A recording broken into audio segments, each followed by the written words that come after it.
Hi, everybody. Welcome to day 2 of our self-care series. I have done this specifically for veterinary professionals because I am very passionate about what we do. And I just wanted to welcome you back.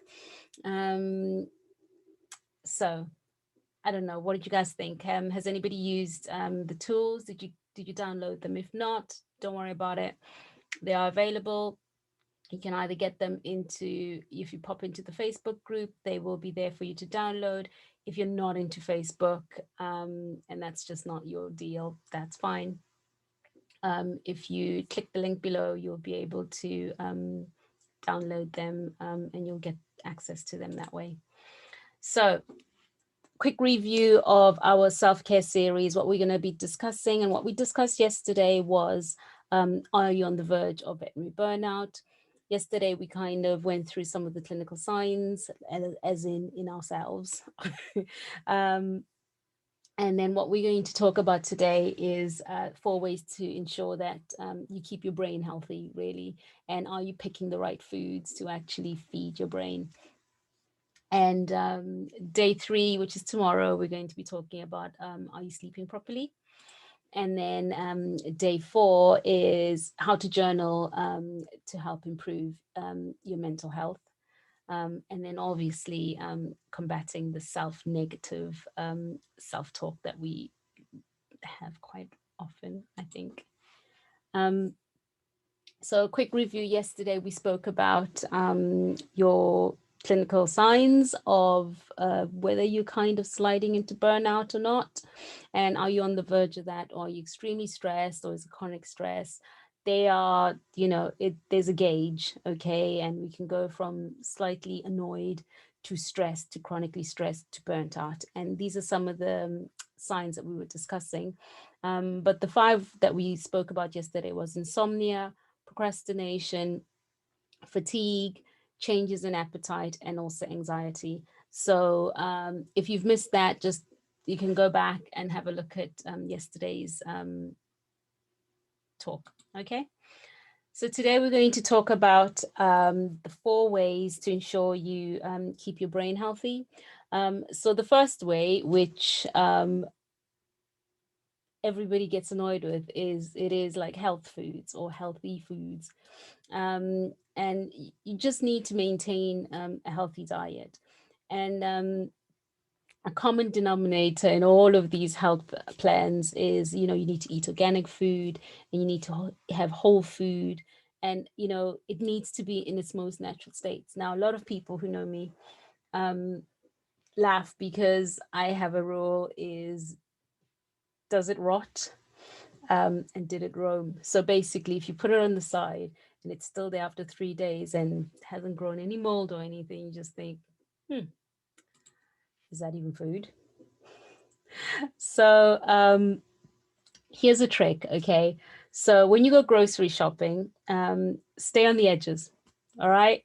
And this is genuinely how they actually pack the shop. So the aisles on the edges. So if you walk into a shop and you turn left and you just go down that aisle, depending on the size of shop, you'll find that that's all the fresh fruit and vegetable in the first 2 aisles. Going all the way down, you'll have fresh meat. You will have right at the back, you'll have your seafood counter, all fresh produce. Maybe you'll have nice dairy selection. I don't really think you need to go anywhere else in the shop, do you? You don't. So there's my thing: is does it rot? Did it roam? And frankly, if you can't pronounce it, really, should you be eating it? The only thing that doesn't work with my little stay on the edges is on the far end is usually all the alcohol, isn't it? It literally takes up the entire aisle. That's a conversation for another day. But if you actually try it next time you go shopping. Stick to the first 2 aisles, either on the left or the right, sometimes right bang, but don't go further than the 2, and see how you get on. Okay. Number 2 is you really want to combat these carb coma lunches, where you basically end up in a little bit of a food coma after you eat. And there's a reason that happens. If you're overloading on carbs, it makes you feel a bit sleepy. It really zaps your energy. Your glucose just keeps spiking and dropping. And frankly, it makes you quite grumpy, and your decision making abilities, it definitely gets affected. Okay. So maybe try alternative lunches. Some color in there, a bit of fresh fruit, fresh vegetables. Some avocado is great because it's protein. Make sure it's really high in protein, and it'll just stop you from feeling all sleepy and grumpy. The reason I'm so passionate about food, you might see I kind of light up when I talk about it, is my stint in hospital made me realize that I need to be really mindful about what it is I put in my body. And I spent, I think it was a complete total number of days that I didn't eat anything. I wasn't allowed to eat anything, and I couldn't face eating anything, was approximately 9 days. It was on the 10th day I was allowed to have some broth, but I was allowed nothing, nil peros. So yeah, you can survive 10 days without eating. So that was not out of choice, but remembering, yeah, those episodes in hospital kind of definitely keeps me on track. So you want to really feed your body and your brain quite good, healthy food. The third thing is, choosing organic food. Now you ask yourself, like, really, is organic worth it? And, a lot of people argue it's too expensive to buy organic produce or grass fed meat. But there are health benefits, they're really countless. And, the truth is, the reason people talk about organic, sometimes people don't realize this, is that there's a lot of pesticides in non organic food. And obviously, if you start eating a lot of that fruit, so even if you go from having the non foods to actual food, but if you're choosing those that are very high in certain pesticides and heavy metals, that also has not such great consequences in the end. So these will harm your body. I there's Yeah, I think I've got a resource that I could put in the Facebook group, and basically, it's it gives you a list of the dirty dozen, basically, and it's got the healthy 15. So you can have a look at that.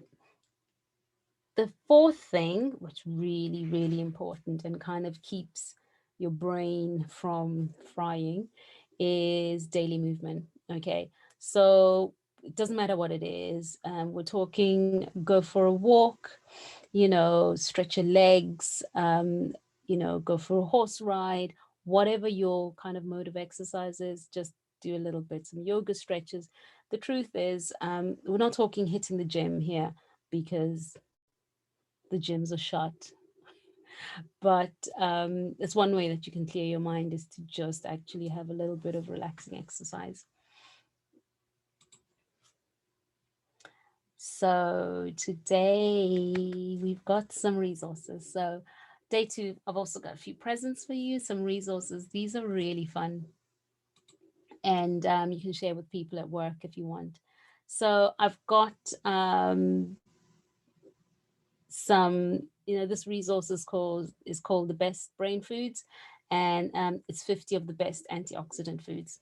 And these are great because it's literally the full list of choices you can make. And whether it's raw almonds, avocado, some grapefruit, green tea, tomato, tuna, these are easy, and these can still be part of your shopping list without you feeling deprived, shall I say.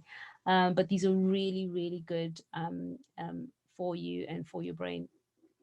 By the way, let me just see, it's not on here. Dark chocolate is part of a brain food, honestly.